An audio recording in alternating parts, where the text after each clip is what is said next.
Have you ever stopped to think that the credit card, this small object that fits in your pocket, might be the silent reason you work so hard and never seem to move forward? The hook here is simple and uncomfortable. The credit card wasn't designed to help you, it was designed to trap you. In the beginning, everything feels harmless, almost smart, almost strategic. An installment here, another one there, the feeling of control, of organization, of handling life well at the end of the month. You feel like you're mastering the game and that you finally found a practical solution for adult life. The problem is that this feeling is temporary. The mind relaxes, vigilance drops, and the habit installs itself without asking permission. The feeling of buying now and worrying later feels liberating, almost like emotional relief. But the later always comes, and when it does, it shows up as a high statement, hidden interest, postponed decisions, and an anxiety you can't quite explain, but feel every single day, like a constant weight in the back of your mind. In this video, you'll understand the trap no one explains to you, the one that keeps intelligent, hardworking, and even well-paid people stuck in an invisible yet extremely profitable financial cycle for banks. The first major shift in awareness happens when you realize the problem isn't spending too much, but spending outside of real time. The credit card creates a dangerous and carefully engineered illusion. You consume today using tomorrow's money. Your brain doesn't feel the pain of loss at the moment of purchase because the money doesn't leave your hand, doesn't leave your account, and doesn't create immediate impact. This completely changes human behavior. This absence of pain alters your decisions, your standards, and even your personal limits without you noticing. You buy more, choose more expensive options, and accept expenses you would normally refuse if you were paying in cash. Behavioral finance studies show that people spend significantly more when using credit than when using cash or debit. This isn't weakness or lack of control, it's system design. The credit card was built to make you forget that every purchase has real, cumulative, progressive, and inevitable consequences over time. Now comes the part almost no one tells you, and this is where a silent trap lives. Installments are not a benefit, they are a strategy. When you split purchases into installments, you commit your future income without realizing it, month after month, decision after decision. Each installment feels small, almost irrelevant when analyzed on its own. It doesn't scare you, doesn't draw attention, and doesn't trigger alarms. But together, these installments pile up silently and build a statement that completely locks your financial life. The problem was never the individual installment, but the invisible accumulation it creates. When you finally notice, a large portion of your salary already has a destination before it even hits your account. This reduces your freedom of choice, your flexibility, and your financial safety margin. You don't run out of money because you earn too little, but because you already spent money you haven't even received yet, and now you're just paying the price of that delay. The trap becomes even deeper when revolving credit interest comes into play, and this is the most shocking shift of all. Credit card interest rates are among the highest in the world and function like a perfectly calculated mathematical trap. A small unpaid balance can turn into a snowball in just a few months, even if you completely stop spending, and the system knows this very well.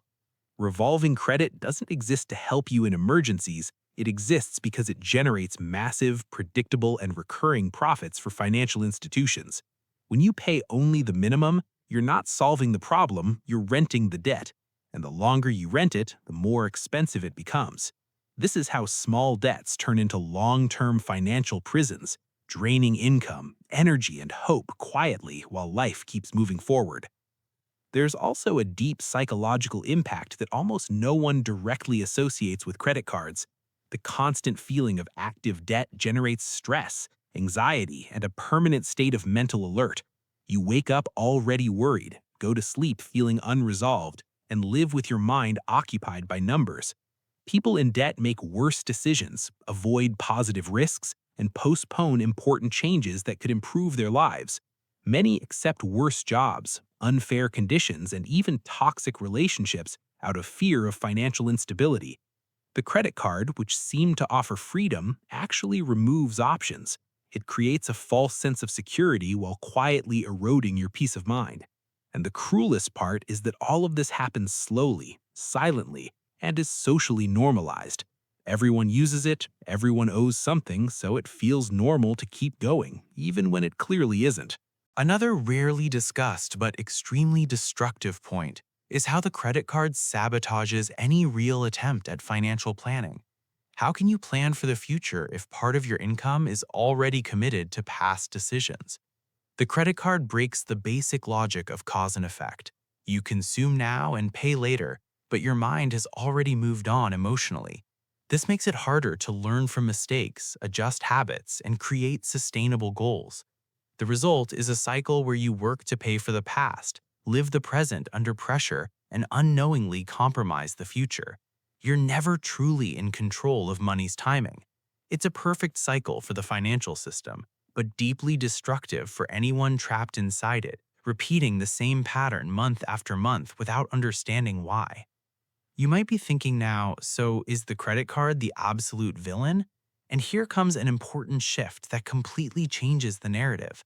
The credit card isn't the villain, unconscious use of it is. The card can be a powerful tool when used with strategy, clear limits, and extreme discipline.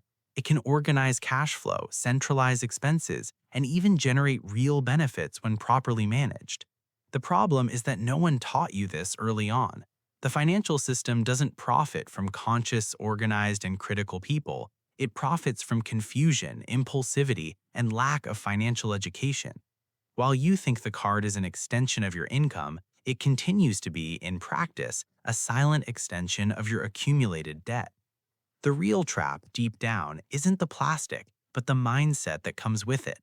When you normalize paying interest, splitting everything into installments, and always living on the edge, you accept a reactive financial life. You stop deciding and start reacting to bills and statements. You stop being the owner of your money and become just a middleman between your paycheck and the bank. The shift happens when you understand that credit is not income. Credit is anticipation, and every anticipation charges an emotional, financial, and mental price. The sooner you understand this, the faster you regain control, clarity, and decision-making power over your financial and personal life. Now, if you truly want to escape this trap, the first step isn't cutting up the card, but cutting the illusion. It's facing numbers, limits, and statements with brutal honesty, without self-deception or excuses. It's stopping the lie that small installments don't hurt. They do hurt, just together, accumulated, and over time. It's turning the credit card into a strategic payment method, not an emotional financial crutch used to cover gaps. People who win financially aren't the ones who earn more, but the ones who control money's timing better. They use credit cards to support cash flow, never against it, never as an excuse to spend beyond their means. And here comes the strategic call to action. If this video is making you see your credit card differently, that's not a coincidence, it's awareness waking up. Like this video so more people can wake up from this silent trap that destroys income without making noise. Subscribe to the channel because here the conversation is direct, without romanticizing debt and without selling easy illusions that only make the problem worse. And comment below, what was the biggest lie you were told about credit cards? Your answer might be the trigger that helps someone escape this cycle before it becomes even more expensive, heavier, and harder to get out of.